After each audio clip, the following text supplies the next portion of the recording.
सभी लोग भगवान बालाजी को याद करेंगे, दोनों हाथ ऊपर करके। गोविंदा गोविंदा गोविंदा गोविंदा,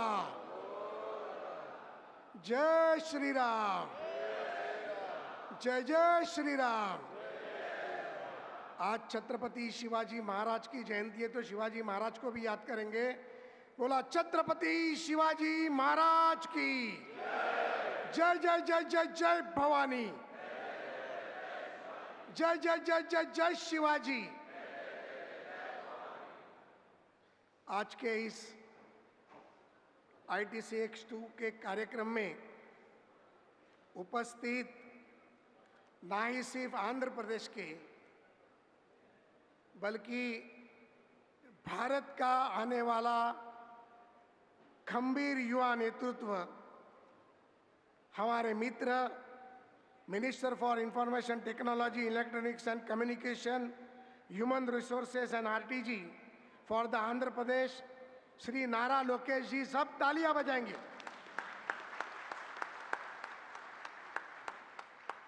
हमारे दूसरे मित्र जिन्होंने हमें काफी मदद की और वो बार बार बोलते हैं मेरा नाम मत लो, Shri Anagani Satya Prasad ji, revenue minister for the Andhra Pradesh. ITCX की प्रिंसिपल एडवाइजर, अंत्योदय प्रतिष्ठान की अध्यक्षा श्रीमती नीता लाड जी, इस ITCX के फाउंडर और जनरल सेक्रेटरी श्री गिरीश कुलकर्णी जी, यहाँ व्यासपीठ पर मंच पर उपस्थित हमारे भाई MLA उज्जवल सुधीर रेड्डी जी, कुलवर्ती नानी जी, भानु प्रकाश जी, आर्नी येरावल्लसु जी और मेरे प्यारे मित्र दोरा स्वामी जी, और यहाँ उपस्थित सनातन धर्म को मानने वाले सारे मेरे भक्तगण भाई और बहनों, आप सभी को मेरा नमस्कार।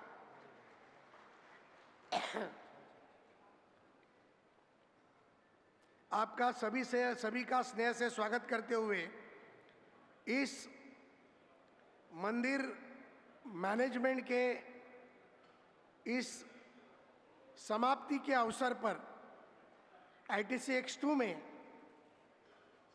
हमने कई विषयों पर चर्चा की, जहां एक ऐसा पावन संगम, जहां श्रद्धा, परंपरा और विकास का साथ प्रवाहित होते हुए दिखाई दिया। वाराणसी में महाकुंभ चल रहा था और आंध्र प्रदेश में मंदिरों का महाकुंभ हो रहा है, इसका मुझे बहुत बड़ा आनंद है।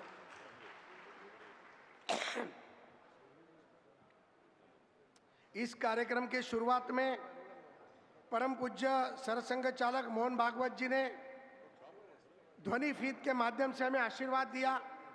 माननीय प्रधानमंत्री जी ने उनके लेटर से, उन्होंने भेजे हुए शुभ संदेश से हमें आशीर्वाद दिया, और विकसित भारत के साथ मंदिरों का विकास कैसे जुड़ना चाहिए, हिंदू, सिख और हर धर्म के लोग, फिर बौद्ध धर्म हो या सिख धर्म हो, स्वामी नारायण पंथ हो या इस्कॉन धर्म हो, और कई मठ और पंथ हो, उन्हें साथ में लेकर सनातन धर्म को हम आगे कैसे बढ़ा सकते हैं, और विकसित भारत के साथ विकसित देश की भक्ति को आगे बढ़ाकर विकसित भारत को और मजबूत कैसा कर सकते हैं, ये माननीय देश के प्रधानमंत्री ने उनके शुभ संदेश में हमें कहा।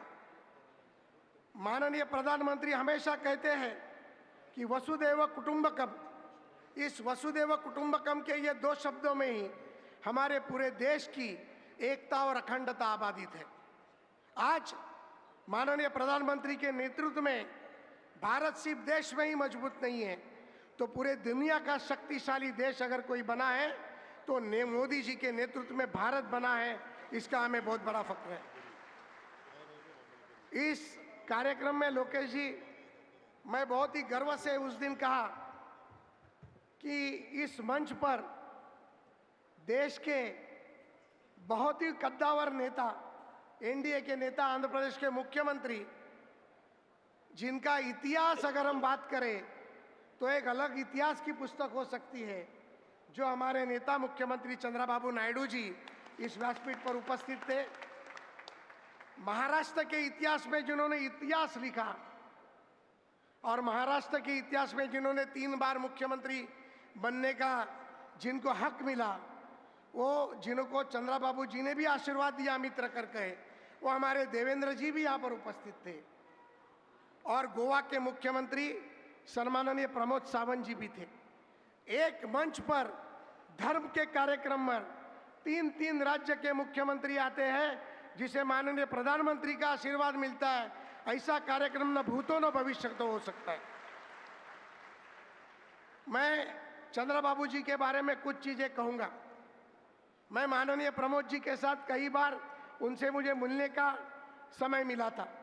तब मेरी उम्र थी 25 साल की, और तब चंद्रबाबू जी आगे के 50 साल की बात करते थे कि आईटी सेक्टर में क्या होगा। और प्रमोद महाजन तब आईटी और टेक्नोलॉजी के मिनिस्टर हुआ करते थे। 98-99 की बात है। और मुझे आज एक शब्द उनका वो याद है। मैं परसों बोल नहीं पाया क्योंकि मेरी तबीयत ठीक नहीं थी।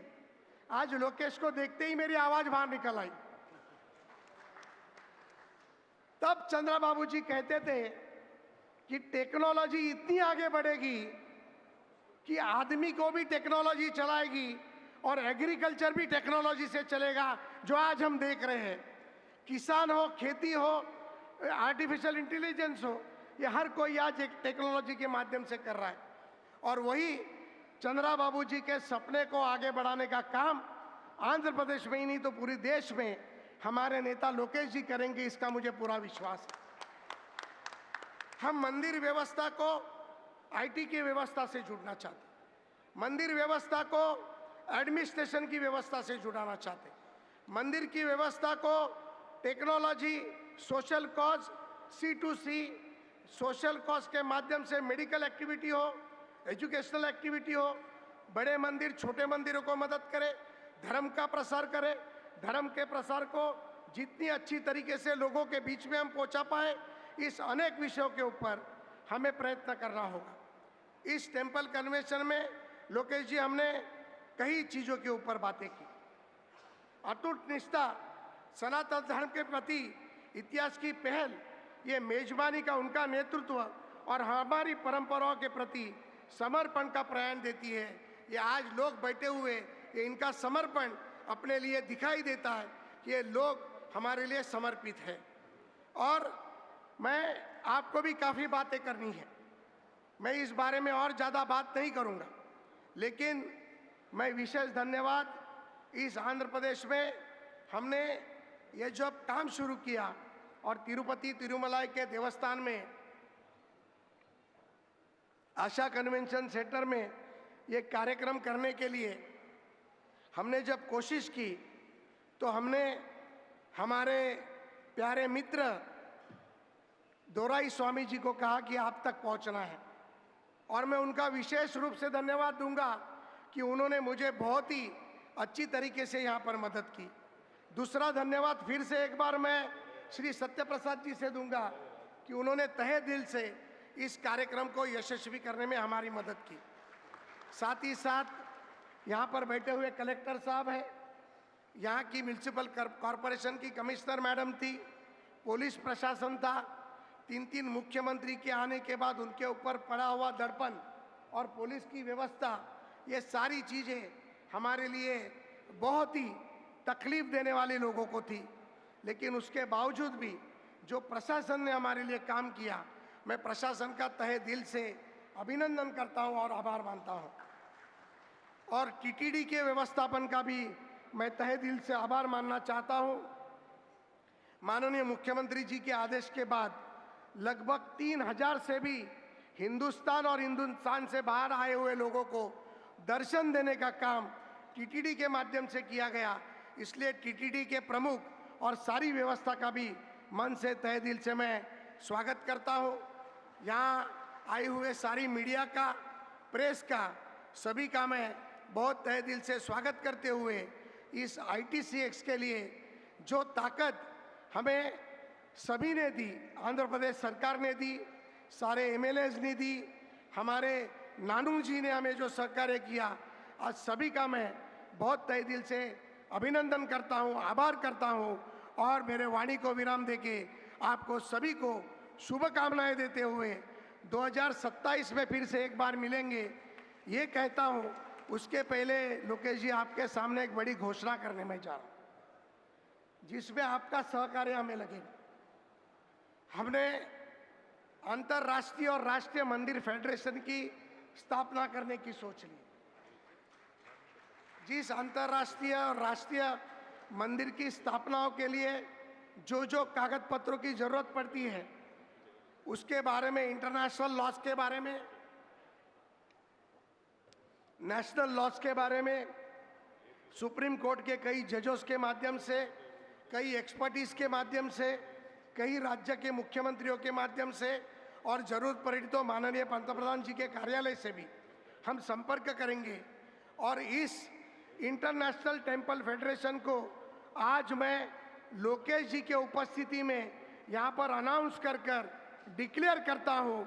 ये आज एक बहुत बड़ी उपलब्धि इस टेम्पल कन्वेंशन 2 में अपनी होने जा रही है और मुझे लगता है आने वाले भविष्य में इस टेम्पल फेडरेशन के साथ ना ही भारत के देश के सभी राज्य बल्कि पूरे दुनिया के 57 देशों के मंदिर इसके साथ जुड़ेंगे और आने वाले समय में इतिहास में 1 लाख सनातन धर्म को मानने वाले मंदिरों का ये फेडरेशन बनेगा। ये आशा मैं व्यक्त करते हुए मेरे वाणी को विराम देता हूँ। धन्यवाद। जय हिंद, जय भारत।